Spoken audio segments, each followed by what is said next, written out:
दोस्तों, आज दुनिया में जो भी चल रहा है वो सिर्फ न्यूज़ नहीं है, वो आपके इन्वेस्टमेंट रिटर्न्स को डायरेक्टली अफेक्ट कर रहा है। क्रूड ऑयल की ही बात ले लीजिए, ये एक महीने में 50% तक बढ़ चुका है। पहले जो बैरल 70 से $75 का मिलता था, वो अब सीधा बढ़कर $110 का हो चुका है।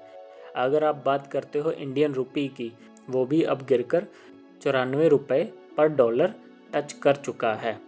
और अगर बात करें फॉरेन इन्वेस्टर्स की, तो वो भी 1 लाख करोड़ से ज़्यादा पैसा मार्केट से निकाल चुके हैं। अब ऐसे में सवाल ये है कि ऐसे वक्त पे आपको एसआईपी करनी चाहिए या फिर लमसम।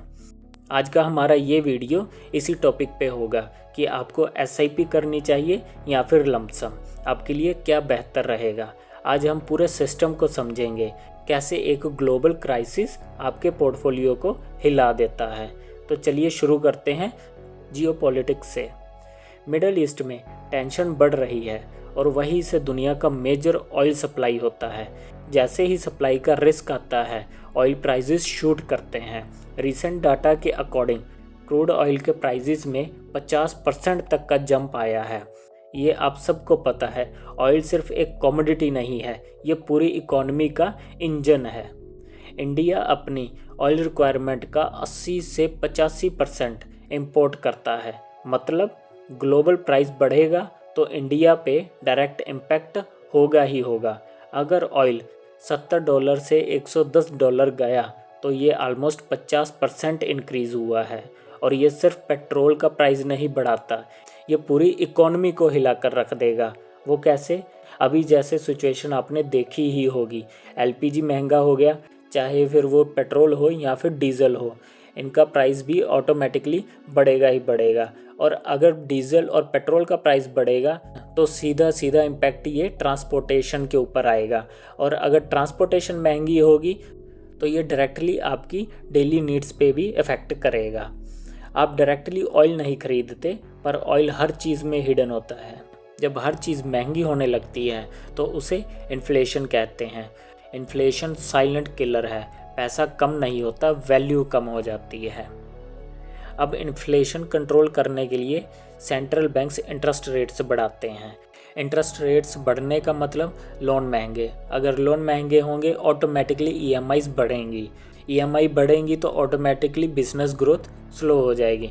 जब ग्रोथ स्लो होती है, मार्केट पे प्रेशर आता ही आता है। अब आते हैं सबसे इम्पोर्टेंट फैक्टर पे, वो है डॉलर। आज इंडियन रुपी गिर के 94 टच कर चुका है। वॉर के बाद रुपी में लगभग 3% की गिरावट आई है। अपना रुपी वीक होने का मतलब है इंपोर्ट और महंगा होगा। इंडिया ऑयल को इंपोर्ट करता है और ऑयल डॉलर में खरीदना पड़ता है, मतलब डबल प्रॉब्लम। ऑयल भी महंगा मिलेगा और डॉलर भी स्ट्रॉन्ग होता जा रहा है। यानी कॉस्ट सिर्फ 50 रुपये नहीं बढ़ रही, रुपी गिरने से और प्रेशर आ रहा है। अब बात करते हैं फॉरेन इन्वेस्टर्स की। फॉरेन इन्वेस्टर्स ने मार्च 2026 में लगभग से 88,000 करोड़ से भी ज़्यादा विड्रॉल कर लिया है और टोटल आउटफ्लो लगभग से 1 लाख करोड़ क्रॉस कर चुका है।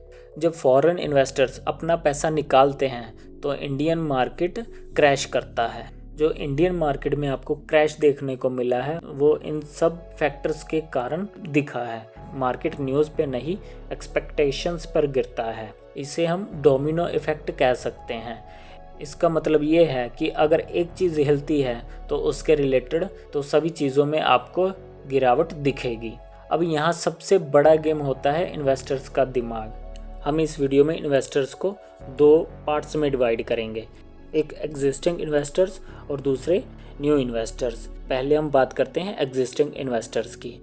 अगर आपके पास थोड़ा सा पैसा है लमसम अमाउंट डालने के लिए, अगर आप एग्जिस्टिंग इन्वेस्टर हो तो आपको कोई भी नया फंड फ़िलहाल के समय चूज़ नहीं करना चाहिए। अगर हम बात करें कि आपको इस सिचुएशन में कितना इन्वेस्ट करना चाहिए, जो बेस्ट स्ट्रेटजी रहेगी वो रहेगी 50/25/25। यानी अगर आप इंडेक्स फंड या फ्लेक्सी फंड में ऑलरेडी इन्वेस्ट कर रहे हो तो आप उनमें 50% से टॉपअप कर सकते हो। कोई भी नया फंड लेने की ज़रूरत नहीं है। और अगर आप कोई भी मिड कैप होल्ड कर रहे हो तो उसमें आप अपनी अमाउंट का 25% डाल सकते हो, और सेम ऐसे ही आप स्मॉल कैप में भी 25% डाल सकते हो।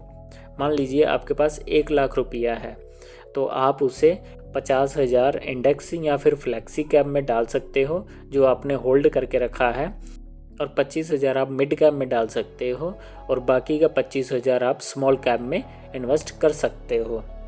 तो अब बात करते हैं न्यू इन्वेस्टर्स की।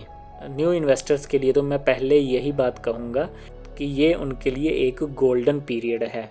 अगर वो SIP करते हैं तो भी उनके लिए ये बेस्ट पीरियड है। जो न्यू इन्वेस्टर्स हैं मैं उन्हें ये भी बताऊंगा कि ये जो वो मार्केट फॉल्स देख रहे हैं ये मार्केट के लिए आम बात है। मार्केट कभी भी आपको सीधी स्ट्रेट लाइन में ऊपर जाता कभी नहीं दिखेगा, क्योंकि जब भी मार्केट ऊपर जाता है ये हमेशा हायर हाई बनाता है। अगर ये नीचे आता है तो ये अपना लोअर लो बनाता है, लेकिन कभी भी ये स्ट्रेट लाइन में ऊपर नहीं जाता। न्यू इन्वेस्टर्स के लिए ये एक गोल्डन पीरियड क्यों है?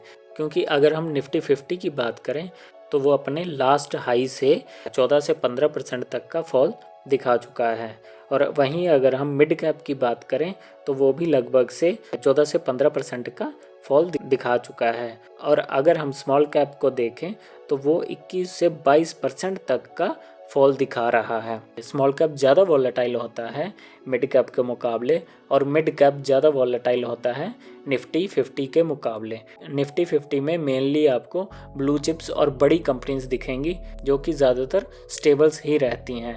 मिड कैप में आपको वॉलेटिलिटी देखने को मिलती है, और स्मॉल कैप में तो अच्छी खासी वॉलेटिलिटी देखने को मिली है। यहीं से अगर मैं बात करूं, अगर आप निफ्टी 50 इंडेक्स फंड में इन्वेस्ट करना चाहते हो तो मेरे सजेशंस रहेंगी बंधन निफ्टी 50, जिसका आपको एक्सपेंस रेशियो सिर्फ 0.1% दिखेगा, और दूसरा सजेशन मेरा रहेगा नावी निफ्टी 50 इंडेक्स का, जिसमें आपको 0.06 का एक्सपेंस रेशियो देखने को मिलेगा। और वहीं अगर हम बात करें मिड कैप की, तो मिड कैप में मेरा पहला सजेशन रहेगा Nippon India growth mid cap fund, और दूसरा सजेशन मेरा रहेगा HDFC मिड कैप फंड, और स्मॉल कैप में मेरे सजेशंस रहेंगे बंधन का स्मॉल कैप और Nippon India small cap fund. आप पर्सनली क्या प्रेफर करते हो, SIP या लमसम? कमेंट में ज़रूर बताइए। मिलते हैं नेक्स्ट वीडियो में।